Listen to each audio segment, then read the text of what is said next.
তো আজকে দেখছেন বাবার হাত চিপে মাছ ধরা। এখন টোপ গাঁথা চলছে। এটা বেসিক্যালি মৃগেল মাছ, রুই মৃগেল মাছ ধরার যে টোপ, সেই টোপ করা চলছে।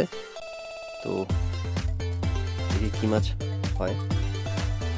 তো আমি ভিডিও করতে করতে একটা মাছ হোক আপ হয়ে গেছে, সেটা হচ্ছে মনে হচ্ছে মৃগেল মাছ, কারণ মাছটা জলে একবার দেখা গেছে। তো তোলা যাক, দেখা যাক।